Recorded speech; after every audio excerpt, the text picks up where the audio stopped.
Los mitos griegos, por Friedrich Georg Junger. 28. Héroes, la metamorfosis. No existe mito sin metamorfosis, en ningún pueblo de la tierra. Es impensable sin ella. Los dioses poseen un poder transformador que se manifiesta de dos maneras, como capacidad para transformarse a sí mismos y como facultad de transformar a los hombres en otra figura. Así, diferenciamos entre metamorfosis activas y metamorfosis pasivas. La transformación de uno mismo es pasajera y se practica a menudo, pero siempre frente al hombre, puesto que frente a los dioses no es efectiva, dado que estos se reconocen entre sí y descubren la metamorfosis. Los dioses no siempre se muestran al hombre tal y como son, ya sea porque el hombre soporta mirarlos en menor medida, ya sea porque no les es concedida su visión. Los dioses ponen en práctica sus intenciones cuando se transforman. Para ello adoptan figura humana, bien creando una figura propia para alcanzar sus objetivos, bien adoptando la figura de un hombre vivo, como hace Atenea con la de Néstor y Poseidón con la de Calcante. En estos casos, el número permanece oculto en un primer momento y se percibe solo cuando el dios deja entrever la transformación y se hace reconocible o perceptible. Los dioses se reconocen unos a otros, tal y como le dice Calipso a Hermes, por muy separados que estén sus ámbitos. Pero el hombre no reconoce a los dioses si estos se ocultan y desean permanecer irreconocibles en su transformación.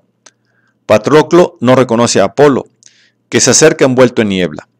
Aquiles tampoco lo reconoce, pues el dios huye delante de él en forma humana. De ahí que siempre haya que considerar la posibilidad de que bajo la figura humana se oculte un dios. Héctor, que observa a Diomedes durante la batalla, no está seguro de tener ante sí a un hombre o a un dios. Por consiguiente, le pregunta a Pándaro a este respecto. Este cree haber reconocido a Diomedes, pero duda de si es o no un dios. Si se trata de Diomedes, entonces necesariamente recibe el apoyo de un dios, pues lucha de un modo que supera toda fuerza humana. En este y en otros lugares surge la duda de si se trata de una transformación o de una sublimación, como las que los dioses otorgan a sus favoritos. Por el contrario, el pequeño Áyax observa, cuando Poseidón se aleja de él bajo la figura de Calcante, que es muy fácil reconocer a los dioses. Si en la transformación el dios se sirve de una figura inferior, en la sublimación provocará que el hombre adquiera un aspecto similar a un dios. Su mirada se hace más penetrante, su figura más imponente y excelsa, su andar más firme y su belleza mayor. El poder de un dios se desliza en él. Sublimado de este modo, despierta asombro en aquellos que le ven. Nausica se asombra al ver a Ulises, que ha sido sublimado por Atenea. Cuando los dioses adoptan figuras animales, la relación con respecto al hombre es otra. Zeus llega transformado en amante, habiendo adoptado la forma de toro o cisne. Poseidón llega como corcel, Pan como macho cabrío. Atenea llega como observadora, transformada en gaviota o buitre. O bien, el dios que se muestra bajo forma humana, se marcha volando como un pájaro. Para otorgar un numen, los dioses se sirven de animales como representantes y mensajeros suyos, envían a los animales luminosos, entre los que destacan las águilas de Zeus. Por último, existen las metamorfosis en vegetales, en agua que corre, en lluvias de oro. El dios que se transforma no se introduce en un ser que ya existe, sino que crea esa figura exclusivamente para él y se envuelve en ella.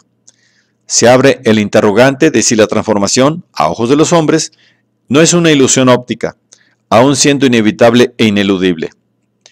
En la metamorfosis, el dios provoca una ilusión. Aparece y al mismo tiempo parece ser algo que por lo demás no es. La visibilidad de la metamorfosis no siempre es generalizada.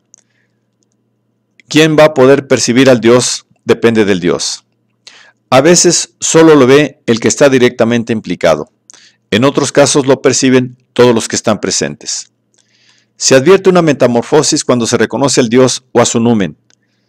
Puede existir incertidumbre, producirse una controversia acerca de si es obra de un numen o si basta la physis, una actuación conjunta de las fuerzas de la naturaleza y del hombre para hacer visible un procedimiento. Príamo declara inocente a Helena en la guerra entre troyanos y griegos. Echa la culpa a los dioses. París desmarca que su belleza le fue dada por Cipris, que nadie puede tomarse ni darse por sí mismo estos dones. Atenea le explica a Telémaco que nació y se crió bajo el amparo de los dioses. El hombre se convence a sí mismo de algunas cosas. Es su corazón quien se lo dice, y otras cosas se las otorgan los dioses. Por tanto, distingue entre numen y fisis. En la Odisea, el pretendiente Eurímaco hace algo similar frente al arúspice Aliterces cuando desecha el numen que Zeus envía a través de sus águilas. Muchos pájaros, dice, vuelan con los rayos del sol, pero no todos traen necesariamente un augurio. Puede surgir entonces una controversia acerca de si se trata de un signo luminoso o no. De ahí que corresponda al vidente autorizado aportar la certeza acerca de estos signos. Dioniso es el maestro de las metamorfosis. Los dioses del elemento agua también poseen una capacidad particular para transformarse que se manifiesta sobre todo cuando los atacan. Entonces tiene lugar una gran cantidad de transformaciones que se entrelazan como un anillo o un círculo. Menelao, al que Eidotea remite a su padre Proteo, se envuelve junto con sus compañeros en la piel grasienta de una foca, acecha al dios en el lugar en que descansan las focas y lo ataca cuando hace su aparición. Proteo se transforma sucesivamente en león, pantera, dragón y jabalí, luego en agua que corre y por último en árbol. Después se agota, ya sea porque las transformaciones suponen para él un gran esfuerzo, ya porque se da cuenta de que el héroe está firmemente decidido a no dejarlo escapar. Se convierte entonces en un anciano que se dirige a Menelao para darle su infalible presagio. Aquelao, el dios de la más grande de las corrientes de agua griegas y el dios más poderoso de las corrientes, combate contra Heracles. En el curso de la lucha se transforma en una serpiente y en un toro, y luego se muestra con la forma que le es propia, la de hombre con cabeza de toro bicorne.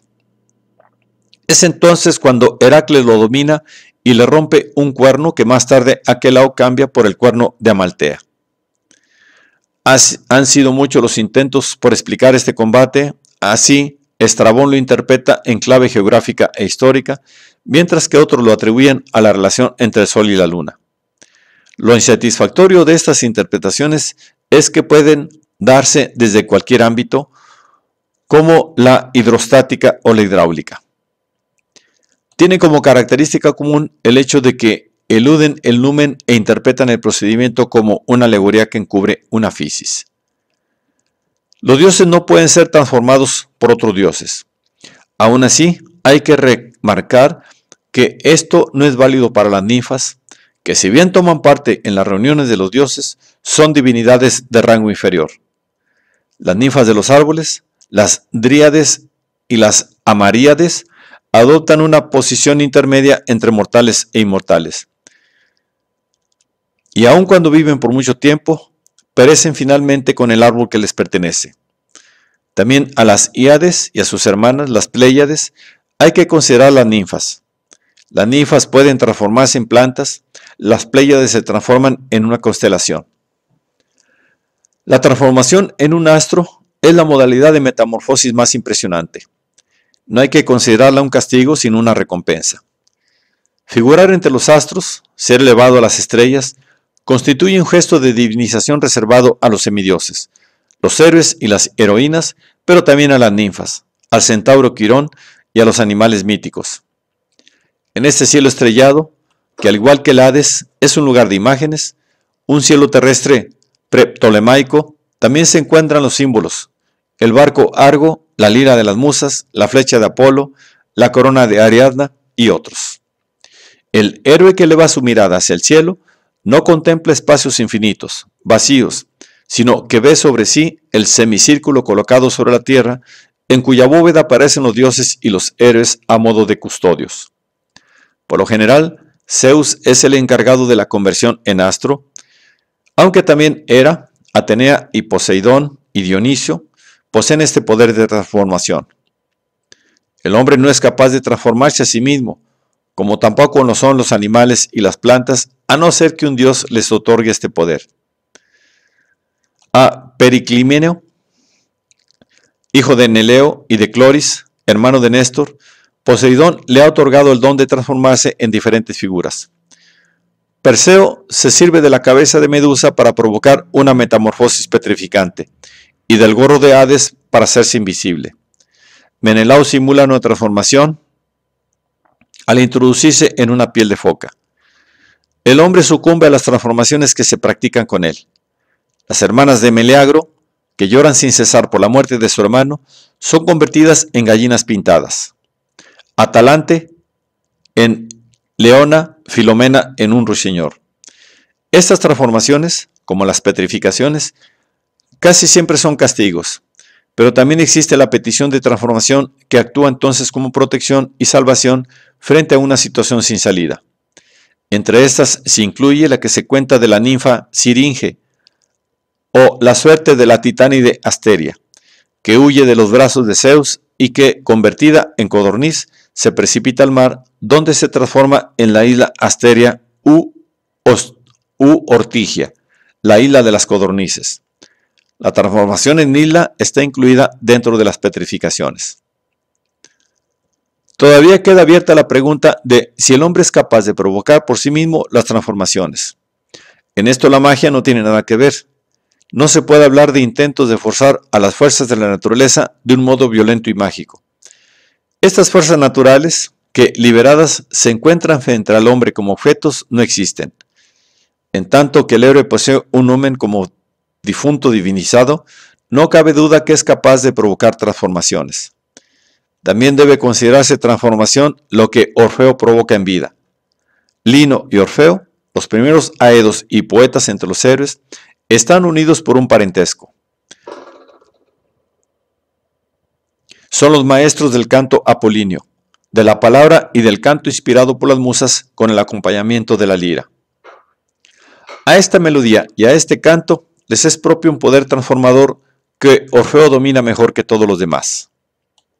No transforma cambiando la figura, sino dando vida, resucitando lo muerto y sacudiendo lo vivo. El poder de Orfeo es comparable al de Heracles, cuyos mentores fueron Lino y Eumolpo. Ambos son legisladores, nomotetas. Se dice que Orfeo, con su canto y su melodía, movió los árboles y las rocas y aplacó a los animales salvajes. Al tomar parte en el viaje de los argonautas, parece ser que con su canto atrajo a la nave Argo hacia el mar, venció a Quirón y a las sirenas en una competición, apaciguó a los Simplégades, llamó a las Erinias y a Hécate para que saliesen del Hades y narcotizó al dragón que vomitaba fuego. Acumula poderes prodigiosos. Él mismo transformó a Hades cuando se dispuso a traer de vuelta a Eurídice muerta. Abre y cierra el Hades, cuyas puertas se abren de par en par ante él. Hermes lo conduce hacia las profundidades del reino de los muertos. Este camino al Hades lo muestra en la cúspide de sus fuerzas, pero con él da también comienzo su decadencia. Al igual que Lino, al igual que Támiris, él también se extingue. Es originario del valle Ebros, en Tracia, de las fuentes de las musas piéridas, y como ellas ama los manantiales. Donde brotan los manantiales extasiantes, mana el poder transformador de la palabra y el canto. De ahí que Orfeo también sea vidente y que su cabeza, incluso después de cercenada, puede emitir el oráculo. Todo aquel que posea la fuerza de provocar transformaciones es un vidente. Los dioses son videntes y poseen el poder del presagio, así como la facultad de transformar. A partir de ellos, este poder pasará a los hombres. Las transformaciones constituyen la piedra de toque del acontecer mítico. También el lenguaje viene determinado por el numen. Todavía su nomos no está separado del numen. Esta conexión permanece velada para la razón, que solo formula peticiones de tipo lógico y gramatical al lenguaje. Cuando la palabra es considerada solo como un logos semánticos, se ha olvidado que tenía otros cometidos más radicales. En una lengua que solo sirve para entenderse y por ende para comunicarse, ya no se halla el numen y por eso en ella ya no se producen transformaciones. Quedan solo las referencias, es decir, las definiciones y los significados. En este sentido, la razón lleva a cabo la empresa de extraer de la lengua aquello que la convierte en lengua, y lo hace por mor de querer elevar la exactitud, sublimar la concesión lingüística, la validez lógica, su compromiso y libertad de contradicción, es decir, su capacidad de intelección y de comunicación. Por esta vía, el lenguaje se convierte en un preparado y parece, al convertirse en preparado, adquirir la mayor destreza y utilidad. La destreza consiste en la capacidad de utilizar algo con soltura. Puesto que la utilidad solo existe en orden a la utilización, una lengua como esta existiría sobre todo para consumir y usar las cosas, para devorar y engullir. Se parecería a la lengua de los curiosos, que también existe para ser devorada y siempre es, en cierto modo, voraz. Cuando la lengua se convierte en cálculo, se ha allanado el camino para, calculadamente, eliminar de ella lo lingüístico. Ahora bien, es necesario reconocer que en el ámbito mítico la lengua no sirve, en primer lugar para entenderse y comunicarse, sino para engendrar y transformar. Y solo es capaz de transformar en cuanto contiene el numen, puesto que de otro modo no lo logrará. Si el numen determina la lengua y el conocimiento, si los guía y los gobierna, se debe al hecho de que no se pueden llevar a cabo determinadas separaciones. En el lenguaje luminoso de los poetas, la palabra no está separada de las imágenes. Los conceptos, que debemos entender como desprendimientos, solo se forman con dificultad y por tanto tampoco se forma un sistema. Estas separaciones, como las que se producen entre ser y parecer, entre la apariencia y la esencia, entre el ser y el significado, con el concepto de verdad que le es propio, no se dan aquí. La separación que más repercusión ha tenido es la idea platónica. Todavía remite al numen. Comparado con el lenguaje de Platón, en cierto modo quebradizo porque está entre un lenguaje luminoso y un lenguaje conceptual puro, el lenguaje de Homero muestra una exuberancia luminosa. El curso de la ciencia excluye al numen. La idea y el numen, el concepto y el numen, se excluyen en uno al otro. Las ideas, los conceptos, el mundo entero de logos y su correspondiente nomos carecen de numen y se las arreglan sin él. Se incluye aquí la verdad como algo que hay que escudriñar con ayuda de conceptos, que se encuentran en los conceptos, en un pensamiento conceptual pertinente. La razón desarrolla, la imaginación transforma. El hecho de que en nuestro sistema científico las ciencias humanísticas estén separadas de las ciencias exactas, amenazando con engullirse la una a la otra, se debe en última instancia a que ya no existe numen y se ha perdido, por tanto, el poder transformador del lenguaje. Solo los poetas poseen todavía una intuición de ese comportamiento, de ahí que de ellos dependa el destino de la lengua. Una lengua sin numen es una lengua muerta.